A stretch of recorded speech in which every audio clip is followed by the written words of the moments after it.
Olá, sejam todos bem-vindos à quarta temporada do podcast Café com Fio. Eu sou Andrés Costa e hoje eu trago um convidado para falarmos sobre fundos imobiliários.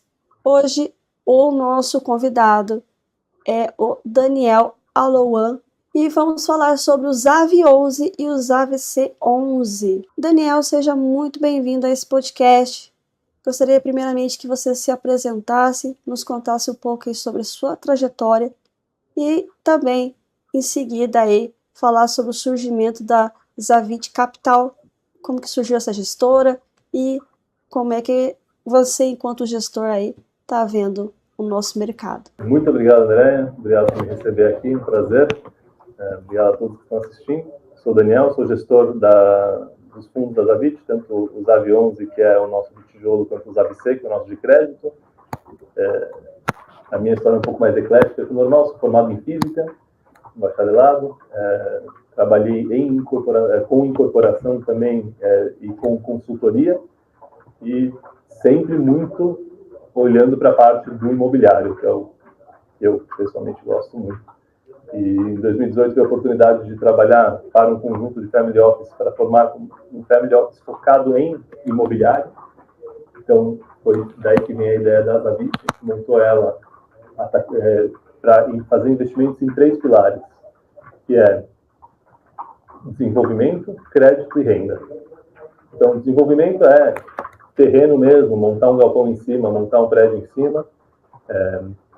Crédito, que é financiar alguém que está fazendo isso. Então, uma incorporadora que tem um prédio, já começou a vender, já começou a construir, a gente faz um crédito termo de obra, a gente financia alguém que tem uma loteadora, a gente faz um desconto de carteira para eles.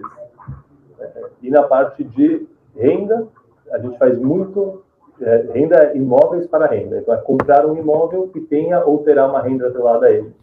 Fazemos muito seu leaseback, então a gente compra um imóvel de uma empresa e a gente loca de volta para a própria empresa. Então, digamos, a empresa, uma fábrica, é dona do imóvel, do terreno onde está situada a fábrica, a gente compra o imóvel deles e loca de volta para eles. Isso gera bastante capital para eles trabalharem. Do nosso lado, vai em linha com o nosso objetivo, que é comprar um imóvel para ter renda, e do lado deles vai ter um capital para eles usarem onde eles precisam. A gente também compra lajes comerciais para locar, e galpões, etc., ou desenvolvimento, sempre visando ter um rendimento estável aí ao longo do caminho. Então, essa aqui é a base da Zavit. A gente, em 2021, então, abriu a gestora, que antes era só capital societário, não estava de gestora, a gente abriu a gestora, e a gente fez um fundo que a gente colocou na B3, ficou disponível para o público amplo. A ideia era oferecer essa estratégia que a gente tinha, que antes era restrita a institucionais, capital próprio, para o público mais amplo. Então, fizemos a listagem dos AV11, e neste ano a gente começou o fundo de crédito. Então, as estratégias de crédito que a gente fazia através de CRIs diretamente, a gente montou um fundo para também oferecer essa estratégia. Por enquanto, está restrito para profissionais. A ideia é fazer mais 1 ou 2 emissões e depois, sim, também disponibilizar para o público em geral. Até estávamos conversando um pouquinho antes a respeito do mercado de fundos imobiliários nesse momento, mas eu gostaria que você fizesse um contraponto em relação à macroeconomia e os impactos que causam ali nos fundos imobiliários. Você, enquanto gestor, a sua visão a respeito. Então, macroeconomia, a gente vai olhar muito juros, inflação. Então, o imóvel, a gente entende que ele mantém o seu valor e é resiliente à inflação. A inflação faz com que o dinheiro vai ter um valor menor. Então, os teus R$100, o que eles compram hoje, não vão conseguir comprar a mesma coisa daqui a um ano. Mas o imóvel se mantém. Então, se a inflação for de 10%, o imóvel mais ou menos se valoriza nesses 10%. Então, o fundo de tijolo, ele deveria ser resiliente à inflação. O que vai sim ser afetado é que esse fundo de tijolo tem um rendimento mensal atrelado a ele. Esse rendimento mensal você vai comparar com, não inflação, mas com os juros que está sendo oferecido no banco, no CDB. E o rendimento, quando os juros começam a subir muito, esse rendimento vai parecer menor do que o que você está vendo lá no banco. A maioria dos contratos são corrigidos por inflação, então, num prazo um pouco mais longo, isso deveria se manter, mas as pessoas olham muito para quanto está entrando hoje na minha conta e quanto poderia entrar se eu estivesse atrelado à CDI. Então, isso é uma mudança que faz com que tenha uma migração para fora dos fundos imobiliários. E também, se você tem um fundo de crédito, hoje a maioria dos fundos tem fundos que são ou em CDI, então, teoricamente, se o juro sobe ou desce, o CDI vai subir e descer junto, não deveria afetar o preço dos fundos, mas esses também a gente vê que estão caindo aí no mercado de hoje, e os fundos atrelados à inflação. Então, são também papéis de CRI, só que CRI é atrelado à inflação. Se o juro sobe, se o juro desce, vai ter essa diferencial da inflação que ele poderia ou não valorizar ou desvalorizar o fundo. No final, hoje, o que a gente está vendo é juro subiu, o pessoal faz menos conta e mais vende fundo e entra em CDB. Então, hoje a gente está no momento que muitos fundos estão muito descontados, mesmo quando a gente não enxerga tanto sentido nesse desconto assim. As pessoas estão fugindo do fundo, é um papel menos líquido, é um papel que não tem, né, a maioria dos fundos imobiliários não tem um prazo de vencimento. Então, você vai carregar aquilo, não tem uma liquidez, tem uma liquidez de você vender o papel no secundário, mas não de você resgatar o papel. Então, muita gente está fugindo desses riscos de liquidez, indo para um CDB ou alguns outros papéis que eles enxergam que são mais seguros, assim, mais líquidos, mesmo que o rendimento seja menor, mesmo que a ideia seja outra. Né? Exatamente.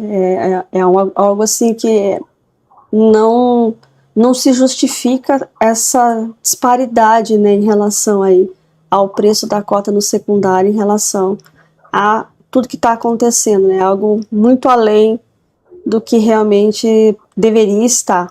Mas estamos sujeitos a essas questões macroeconômicas, questões fiscais, questões de taxa de juros, questões aí de prêmio de risco, né, Daniel? E isso acaba impactando negativamente os fundos imobiliários, mas aqueles resilientes, aqueles com bons fundamentos, ao longo do tempo, eles vão se recuperar conforme a macroeconomia favorecer a eles, né, Daniel? Sim, é cíclico. Então, quando a gente entra num ciclo de subida de juros, existe gente que vai fugir de fundo imobiliário e não olhando tanto a conta, do mesmo jeito ao contrário.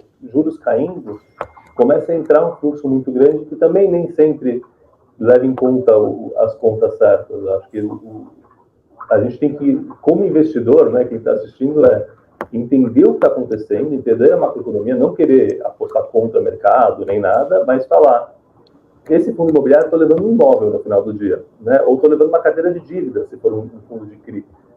Quanto que vale isso para mim? Né? Tem que usar um pouco de tempo, ver alguns, talvez tenha outro podcast, alguém que fale especificamente dos ativos da frente, para quanto que isso vale mesmo? Se eu enxergo que vale mais do que o preço da tela, é hora de comprar. Se eu enxergo que vale menos, é hora de, no mínimo, não comprar ou vender a posição que eu tenho. E menos olhar em volta e ver todo mundo vendendo e vender, ver todo mundo comprar e comprar junto. Né?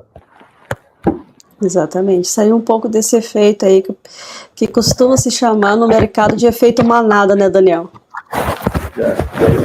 O tradicional compra caro, vende barato. Exatamente. Que machuca demais. Acho que com o tempo os investidores também vão entendendo como é que é a sistemática e começa aí a ter um pouco mais de paciência e disciplina e não ir ficar trocando e não entendendo o que está acontecendo e que são efeitos macroeconômicos de curto prazo, né? Não significa que isso vai se perpetuar. Mas, Daniel, qual que é a tese e a estratégia especificamente aí? Primeiro comece com os AV11 e depois você passa para os AVC11 para o pessoal entender. Maravilha. O ZAV foi o nosso primeiro fundo. É um fundo de tijolo, então o que a gente tem nele a gente compra os imóveis mesmo, são escrituras, a gente não tem crédito. E a ideia é ter um fundo que tenha a maioria dos seus contratos como contratos atípicos, e a gente daqui a pouco entra um pouco o que quer dizer isso, com alta previsibilidade do retorno deles, com empresas boas, imóveis bons, comprados a preços bons também, para ser resiliente no mercado. Hoje, Então, o contrato atípico, qual que é a diferença de um típico para um atípico? O típico é entrando na lei normal, que é o que você tem quando você aluga um apartamento. Então, você tem, a cada 3 anos, possibilidade de revisional. Então, tanto o locador quanto o inquilino... Não, o locador pode falar, está muito barato o teu aluguel. O inquilino pode falar, está muito caro o meu aluguel.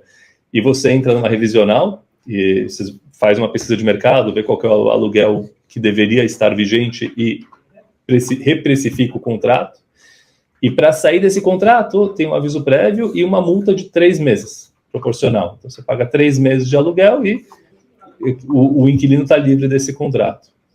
Num contrato atípico, se tiver algumas questões, alguns pré-requisitos, que é, no caso de um sale-leaseback, a gente compra um imóvel que já era da fábrica, é feito específico para essa fábrica, essa empresa de distribuição, num BTS, é construído um imóvel específico para aquela necessidade, ou alguma obra que é feita específico para eles, a lei em 2012 permitiu que você fizesse o que chamam de contratos atípicos, onde essas disposições do contrato de inquilinato nem todas se aplicam.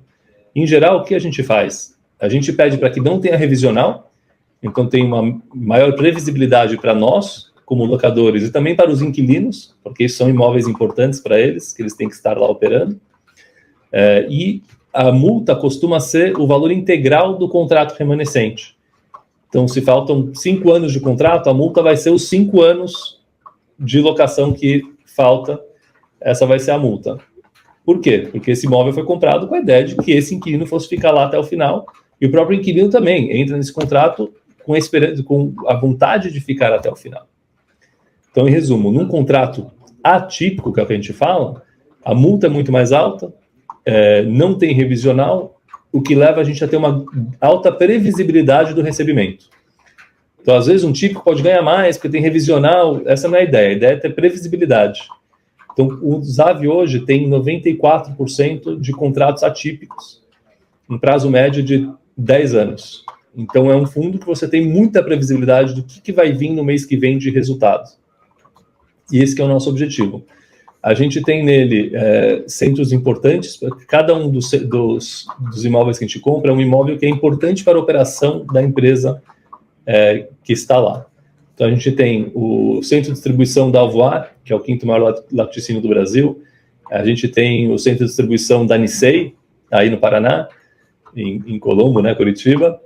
Então, é o CD central dessa empresa maravilhosa, que é as farmácias, são 400 e 500 farmácias. A gente tem a fábrica em Guarulhos da Copobras, que é estratégico lá. Copobras, eles fazem aquelas bandejas, plástico extrusado, muito volume para pouco valor, então ele tem que estar bem em Guarulhos lá para conseguir levar essa mercadoria sem ter muita perda no frete. E a gente também tem quase metade de um prédio aqui na Tabapuã, que foi comprado com essa mesma ideia. Então a gente comprou o prédio já com renda e fomos, aos poucos, foi trocando os locatários de contratos típicos para a gente entra, faz uma reforma no imóvel, entrega do jeito que o inquilino quer e ele faz um contrato atípico para ficar lá por um período maior. Então, o objetivo dos aviões é ter um rendimento muito forte, ter uma distribuição muito forte no mês a mês, comprando tijolo, então não tem crédito, não tem CRIs lá dentro desse fundo, e oferecendo essa estratégia que era de capital proprietário para o público mais amplo. Esse é os aviões.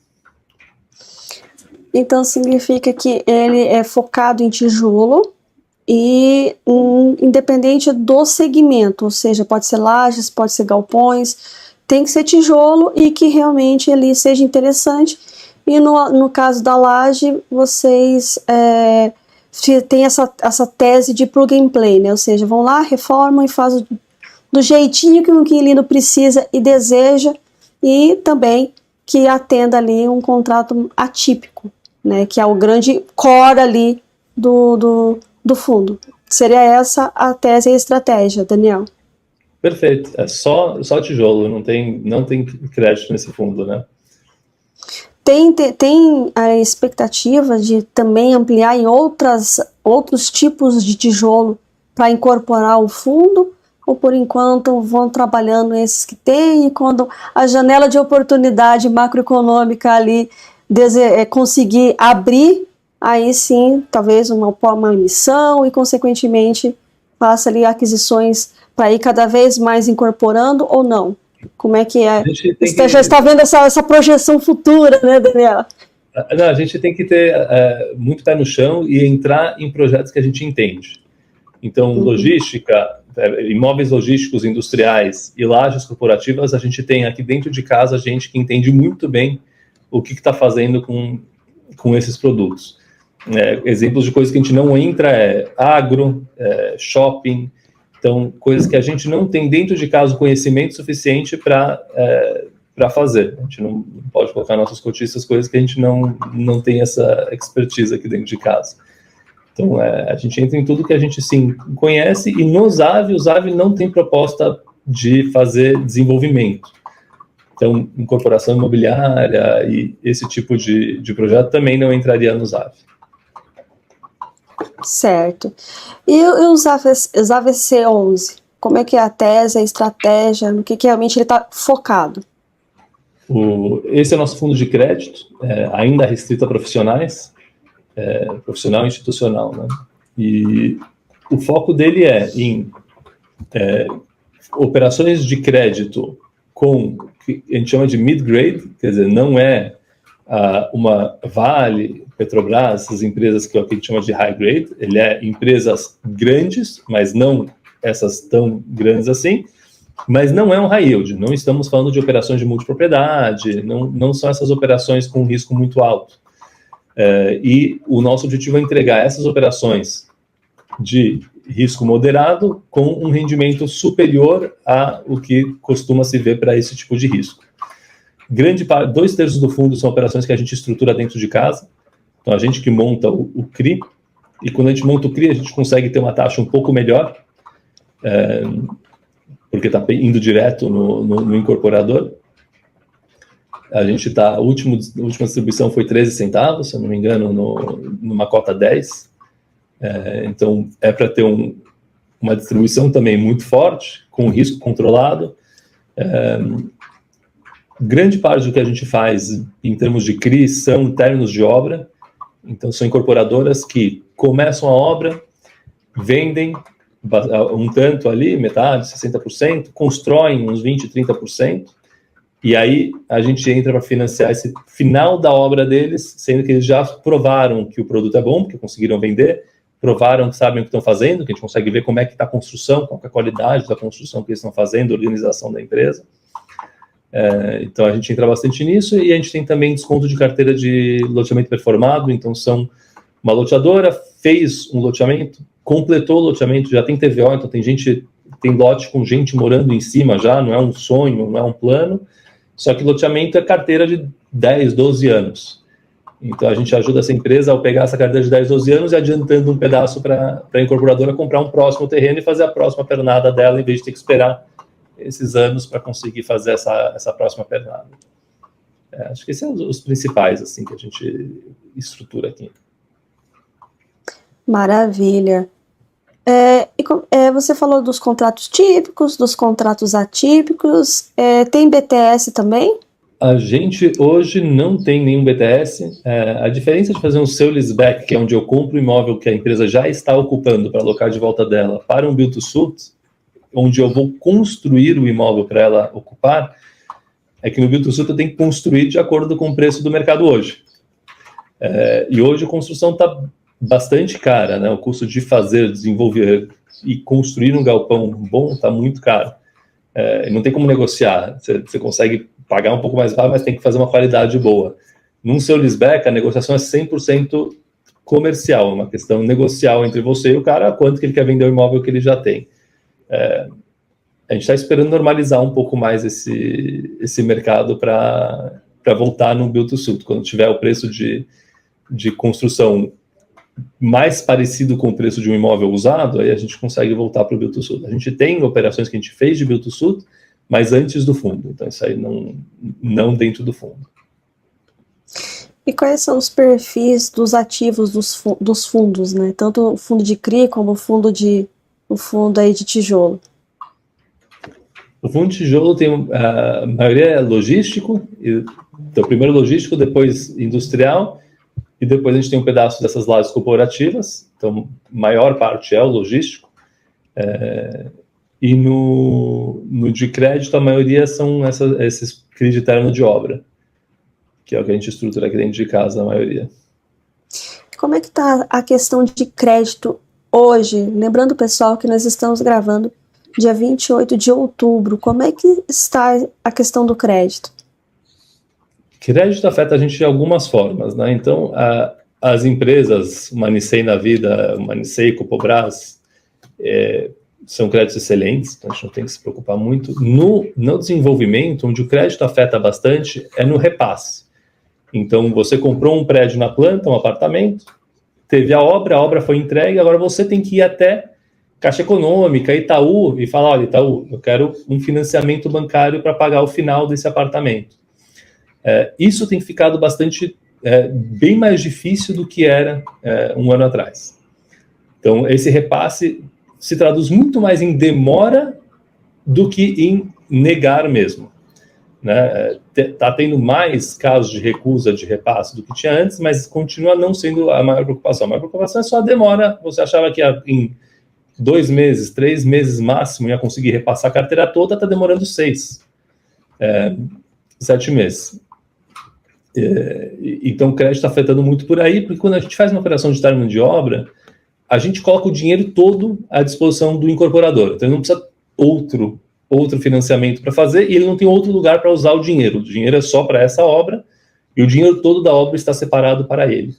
Então a gente tenta, essa é a nossa forma de mitigar essa questão de problemas que surgem no meio do caminho. A gente já no começo já definiu tudo como é que vai ser. Sempre tem uma gordurinha para se a obra estourar. Então essa parte da obra, ele tem os recursos suficientes para terminar a obra,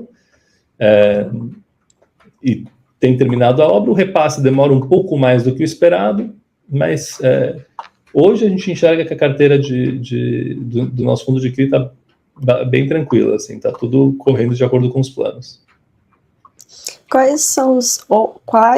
Qual, né, é indexador do fundo de CRI e dos contratos ali do fundo de tijolo? O de tijolo, a grande maioria é IPCA, tem um pequeno contrato de GPM, mas é quase tudo IPCA. E no de CRI, eu posso subir o relatório aqui, mas é mais ou menos 1/3 CDI e 2/3 IPCA. Porque no término de obra também, você segue, quando a gente faz uma dívida, tem que ser de acordo com o projeto. E um projeto de obra é ligado à inflação, então a gente faz IPCA+, não faz sentido se fazer um término de obra em CDI. Dívida já não, dívida corporativa faz sentido você fazer em CDI, mas dívida atrelada a qualquer tipo de construção só faz sentido se atrelar à inflação. Para não descasar, né, o fluxo ali, né, Daniel? O incorporador, ele tem que, o que ele tem de ativo tem que casar com o que ele vai dever para o CRI. Então, na teoria, se a inflação sobe, o valor do imóvel também vai subir. Então, a dívida dele cresce de acordo com quanto que vai subir o imóvel, e ele vai conseguir vender mais caro, porque teve mais inflação no período. Enquanto CDI não tem essa relação, você está devendo em CDI, e o CDI dispara, que nem está disparando esse semestre, o valor do imóvel dele não subiu, e o que ele vai fazer, né? Então, o juro sobe muito mais do que o valor do imóvel. Então, a gente tenta fazer sempre, quando a gente faz uma dívida, tem que fazer sentido a dívida para o projeto. Isso que a gente tenta também explicar para o próprio tomador, que não adianta fazer dívida de qualquer jeito, né? Tem jeitos mais corretos de fazer uma dívida, não é pelo valor ou pela taxa, e sim pela lógica. Maravilha, Daniel. Agora é uma questão em relação à alavancagem. Tem alavancagem no fundo? Não tem alavancagem? Como que você vê, enquanto gestor, essa questão que foi tão debatida no mercado? O pessoal ficou com bastante receio. Como é que está a situação no fundo e também qual é a sua visão a respeito? Alavancagem, tem gente que tem pavor, tem gente que adora. O que a gente gosta de fazer é entender aonde que uma alavancagem faz sentido. Então, a alavancagem basicamente é você olhar para o seu ativo, um imóvel que você comprou com uma renda, e falar: eu consigo ganhar um pouco mais de dinheiro, uma TIR, né, um retorno melhor em cima do meu dinheiro aplicado, se eu usar dinheiro de terceiros nisso aqui. Então, eu pego uma dívida de um lugar e eu consigo ganhar mais dinheiro em cima do imóvel. Mas isso faz sentido quando? Quando você tem previsibilidade do recebimento. Porque como a dívida, você tem previsibilidade do pagamento. Ele vai te cobrar todo mês, vai estar o teu credor batendo na porta. Se você faz isso num escritório qualquer, e daqui a 6 meses, 1 ano, o inquilino sai, o credor chega no final do mês e você vai falar, não, mas não está mais alugado, não tenho mais fluxo. O credor vai olhar para você e falar, o problema não é meu, né? Eu preciso do meu dinheiro agora. Então, a gente gosta de usar alavancagem em situações que são apropriadas, como contratos atípicos. Então, num contrato atípico de longo prazo, a gente tem uma previsibilidade de pagamento durante todo esse período. Do mesmo jeito que eu tenho uma previsibilidade do pagamento do meu inquilino, que é o meu recebimento, eu posso assumir uma dívida que é uma previsibilidade de pagamento meu para o credor. Isso é nessas operações que a gente usa a alavancagem.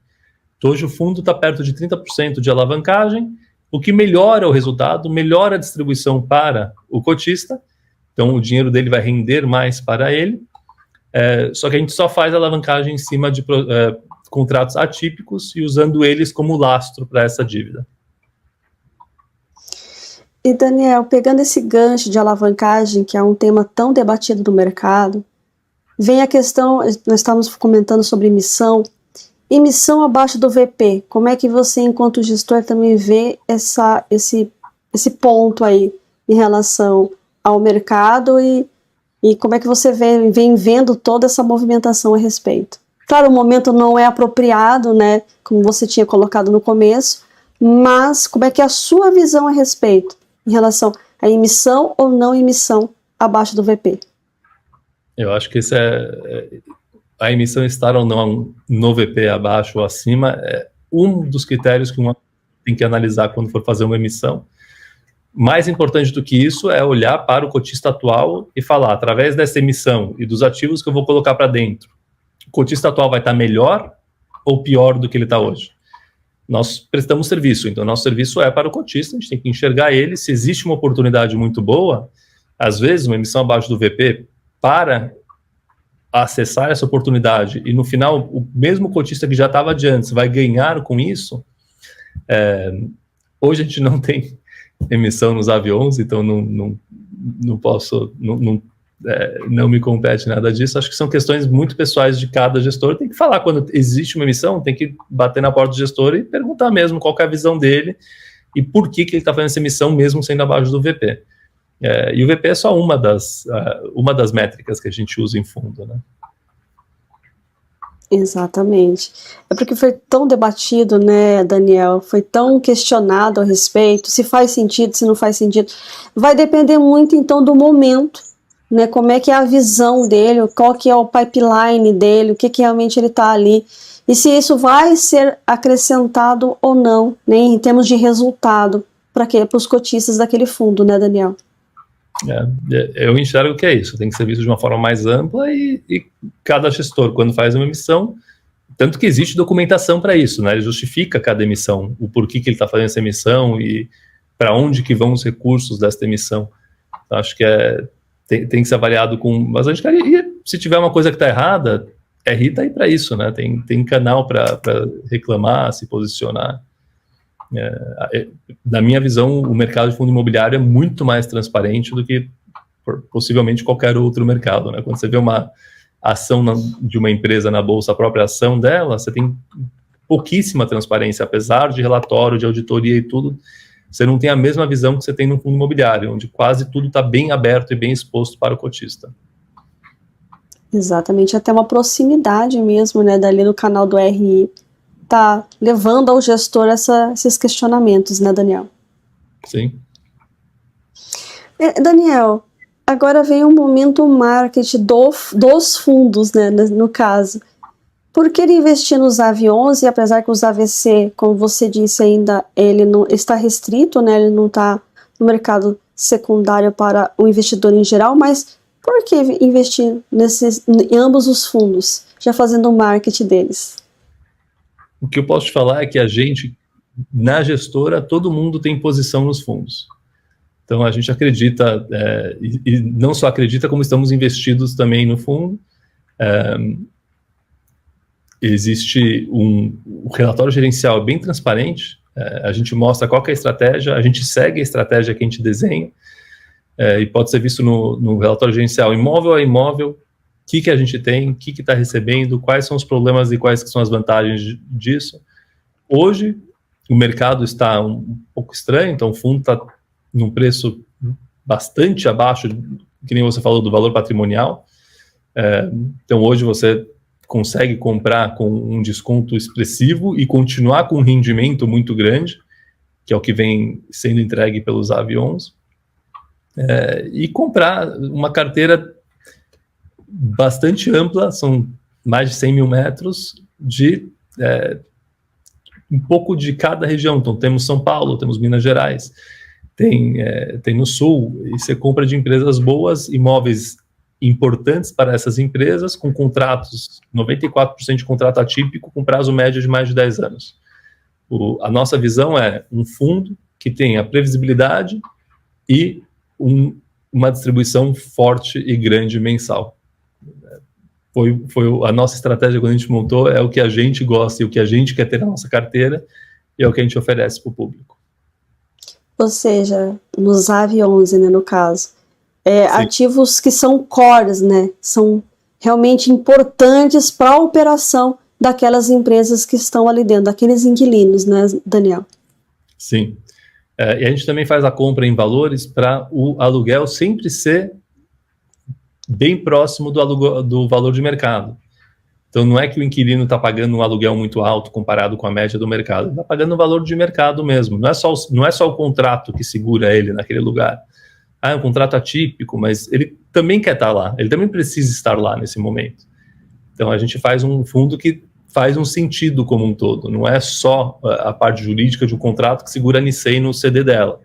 Ela está contente com o CD, ela gosta de estar lá, ela precisa estar lá. Maravilha.